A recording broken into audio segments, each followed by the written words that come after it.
नमस्कार। आज बात करेंगे एक बहुत ही दिलचस्प कहानी की, जो सदियों पुराने कहानी संग्रह बेताल पचीसी से ली गई है।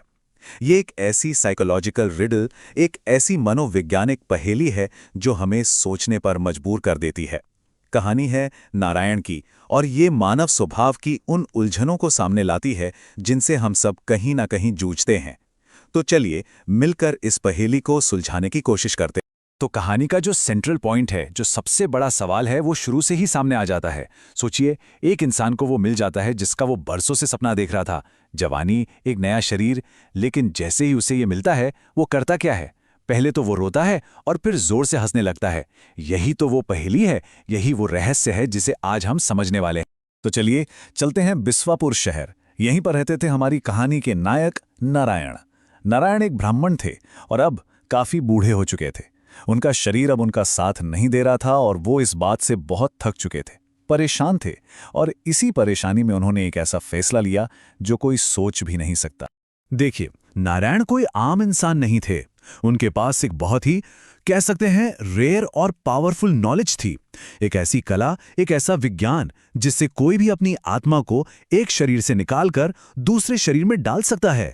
और यही कला उनकी पूरी प्लानिंग का बेस थी।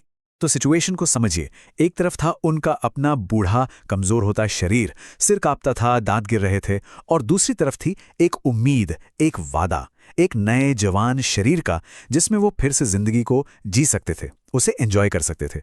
और यही चीज उन्हें ये सब करने के लिए मोटिवेट कर रही थी। और फिर वो पल आ ही जाता है। नारायण बिल्कुल तैयार हैं अपने प्लान को एग्जीक्यूट करने के लिए, लेकिन ठीक उस मोमेंट पर जब वो ये बदलाव करने वाले होते हैं, वो कुछ ऐसा करते हैं जो बिल्कुल अनएक्सपेक्टेड है, एकदम हैरान कर देने वाला। यहीं पर कहानी का सबसे बड़ा कॉन्ट्रडिक्शन, सबसे बड़ा विरोधाभास सामने आता है। मतलब ये कोई सिंपल प्रोसेस नहीं था। सोचिए, सबसे पहले तो वो रोए, फिर अचानक से जोर जोर से हंसने लगे, और ये सब होने के बाद आखिर में उन्होंने उस नए युवा शरीर में प्रवेश किया। ये जो सीक्वेंस है ना, पहले रोना फिर हंसना, यही इस कहानी की पहेली की चाबी है। और सवाल अब भी वही है, आखिर ऐसा क्यों? और अगर आपको लगता है कि कहानी में बस यही एक ट्विस्ट था, तो आप गलत हैं, क्योंकि असली हैरानी तो अब होने वाली थी। अपना लक्ष्य हासिल करने के बाद, मतलब नया शरीर पाने के बाद, नारायण ने जो किया वो उनकी ओरिजिनल मोटिवेशन के बिल्कुल बिल्कुल उल्टा था। तो वो घर लौटते हैं अपने उस नए जवान शरीर में, और अपने परिवार वालों को क्या कहते हैं? वो कहते हैं, मैं अब एक तपस्वी बन गया हूं। सोचिए, जिस इंसान ने जिंदगी का मजा लेने के लिए ये सब किया, उसने अब सब कुछ त्याग कर एक साधु का जीवन चुन लिया था। इस बात ने तो इस पहेली को और भी ज्यादा उलझा दिया। फिर वो अपनी इस नई फिलॉसफी को समझाते हैं। वो कहते हैं कि शरीर भले ही बूढ़ा हो जाए, दांत भले ही गिर जाए, लेकिन जो इच्छा है, जो डिजायर है, वो कभी खत्म नहीं होती। ये उनकी पहली और सबसे गहरी रियलाइजेशन थी। उन्होंने दुनिया को एक सपने जैसा बताया, या फिर केले के पेड़ के उस पत्ते की तरह, जिसके अंदर कुछ भी ठोस, कुछ भी रियल नहीं होता। उनके हिसाब से ये दुनिया की सारी खुशियां सब खोखली थीं, बेमतलब थीं। तो अब वो किस रास्ते की बात कर रहे थे? तपस्वियों वाले रास्ते की। मतलब अपनी इच्छाओं को खत्म कर दो, अपने गुस्से और प्यार जैसी भावनाओं पर काबू पा लो, और बस मोक्ष की तलाश में एक तीर्थ से दूसरे तीर्थ भटकते रहो। कितना कितना अलग है ये उस नारायण से जो कुछ ही देर पहले जिंदगी का आनंद लेने की बात सोच रहा था। तो अब कहानी घूमकर वापस वहीं आती है जहां से शुरू हुई थी। बेताल राजा विक्रमादित्य से वही सवाल पूछता है, बता राजा, वो नारायण पहले रोया क्यों और फिर हंसा क्यों?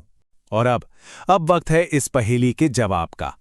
और राजा विक्रमादित्य का जवाब बहुत ही गहरा और सिंपल है। वो कहते हैं, नारायण रोया क्योंकि उसे अपना बीता हुआ कल याद आ गया था। अपनी माँ का प्यार, अपनी जवानी के वो दिन, और हाँ, उस पुराने शरीर से भी एक लगाव हो गया था जिसमें उसने अपनी पूरी जिंदगी गुजारी थी। और वो हंसा क्यों? हंसा इसलिए क्योंकि वो अपनी कला में कामयाब हुआ था। उससे एक नया शरीर पाने की जो खुशी थी, ये हंसी उस खुशी की थी। तो इस कहानी से हमें सीख क्या मिलती है? ये सिर्फ एक चालाक पहेली तो है नहीं। ये कहानी इंसान होने का जो एक्सपीरियंस है, उसके बारे में कुछ बहुत फंडामेंटल, कुछ बहुत ही बुनियादी बात बताती है। ये कहानी हमें ये दिखाती है कि इंसान कितना कॉम्प्लेक्स, कितना विरोधाभासी हो सकता है। हम एक ही पल में, एक ही साथ दो बिल्कुल ऑपोजिट फीलिंग्स महसूस कर सकते हैं, दुख और खुशी, कुछ खोने का गम और कुछ पाने का जश्न। ये सब एक साथ चल सकता है। तो इस कहानी से कुछ की टेकअवेज क्या हैं? पहली बात तो ये कि हम अपने पास्ट से, अपने इतिहास से बहुत गहरे जुड़े होते हैं, भले ही वो कितना भी दर्द भरा क्यों ना हो। दूसरी बात, हमारा दिमाग तो एक नए फ्यूचर की तरफ दौड़ता है, लेकिन हमारा दिल वो हमेशा पीछे छूटी हुई चीज़ों का शोक मनाता रहता है। और शायद असली समझदारी, असली ज्ञान इसी कॉन्ट्रडिक्शन को, इसी विरोधाभास को समझने में है। और बस इसी एक सवाल के साथ हम आज की ये बातचीत खत्म करते हैं। जरा सोचिए, अगर एक परफेक्ट फ्यूचर का ऑफर मिले तो भी अपने पास्ट की, अपने बीते हुए कल की वो कौन सी चीज होगी जिसे खोने के डर से नारायण की तरह आंखों में आंसू आ जाएंगे? जरूर सोचिएगा।